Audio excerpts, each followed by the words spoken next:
because I don't want anyone sexier than me on this couch. Yeah. Why she never needs these ones. Right now, just decent.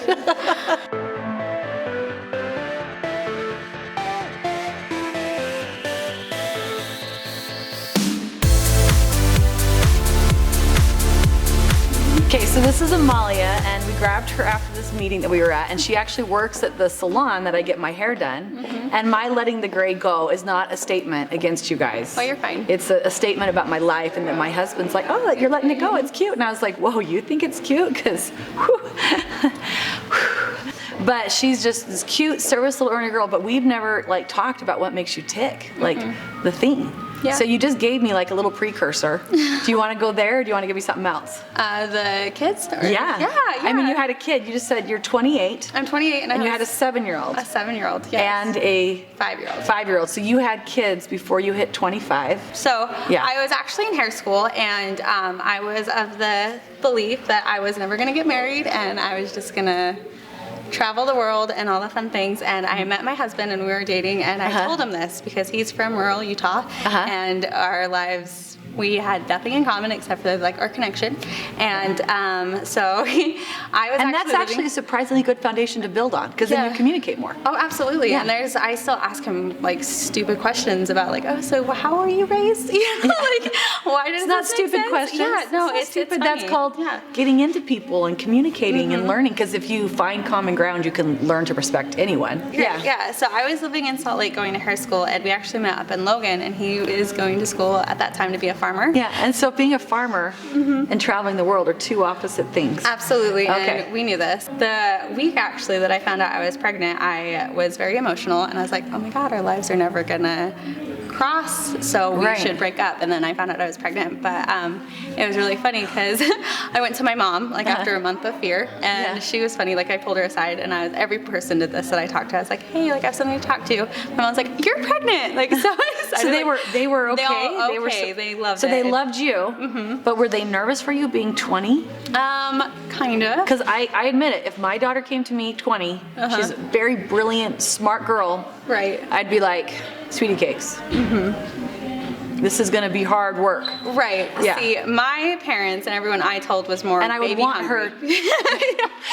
I might be guilty of baby hungry sometimes too, but it's hard work, and I'm a full fan of being a mom. Right. So I sat there with my mom, and she's asked me that. She's like, well, what's your plan? And I was like, okay, so I'm going to still go to hair school.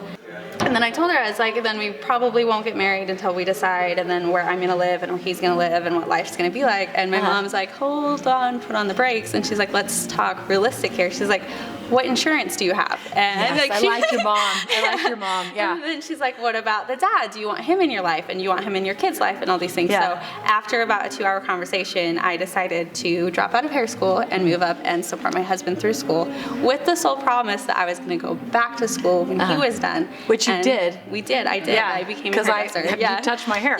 Yeah. I work. So yeah.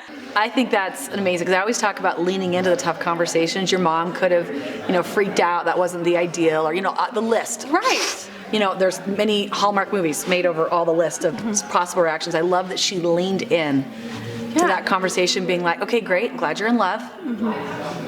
Let's talk realities, let's talk practicalities. I love that. Yeah, see, and what's hard is when so we were going through all this, I got married in a month, like I did it all simple, and I was talking to my husband, and his family was opposite reaction, and they were very upset with him. I don't think he talked to his dad for about a month. He still doesn't talk to his brother, and just everyone that he talked to, how did that happen? That was the first thing they asked. How did that happen? That's not what this is about. No.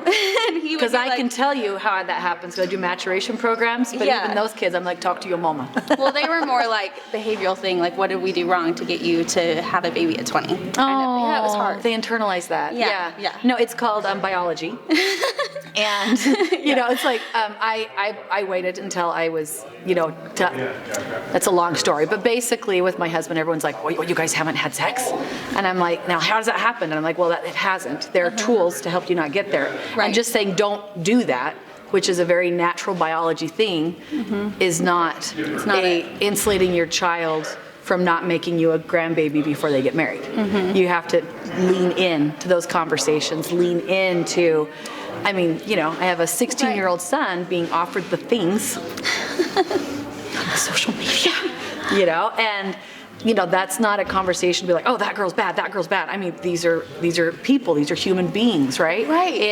This is what I am going to say to my son is you can never, I don't know if we want to go, I'll just say it. I tell my son, you put your penis in a girl's mouth, bum, or vagina, that is violating what you are not able to do yet. You are not emotionally, psychologically, and we go into the spiritual, the mental, the physical. You're not even capable of being an adequate companion to her physically. It's going to be a nice experience for you and kind of for her, you know. I mean, those are the kinds of things I'm having with my son to help prepare him to understand that it's better if he waits until he's at least a functioning man. Right. See, my husband and I are actually having those conversations now because he was raised so conservative in such a naive small town of Utah. Which and then conservative and naive are two totally they different. are. I mean, I would like to say that they are, you know, because I've seen people that don't have conservative beliefs that are naive. Yes. It's not being taught, and we only know what we're taught, and we can keep people in one stream of thought. They're not exposed to other ideas, and the idea of becoming well-rounded is knowing all the different ideas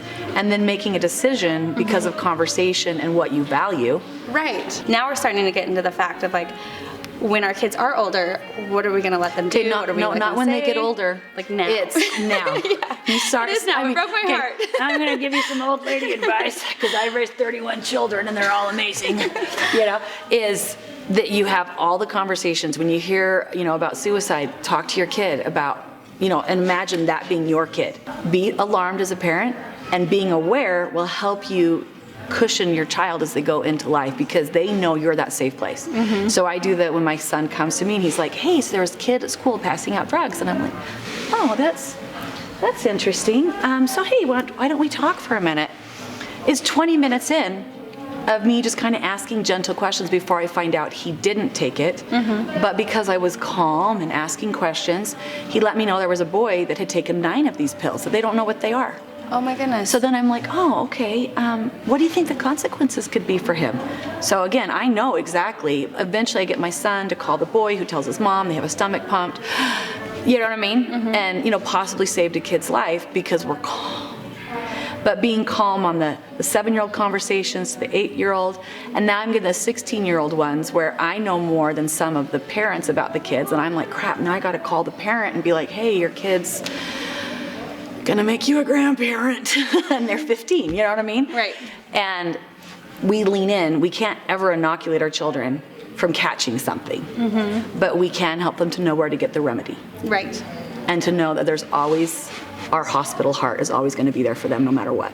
That's my Well, thank you. parenting advice. I like that. Yeah. I like that a lot. Awesome. Well, thank you so much for being Thanks. here. We're doing the hugs with this one because you're not strangers. I've known you forever.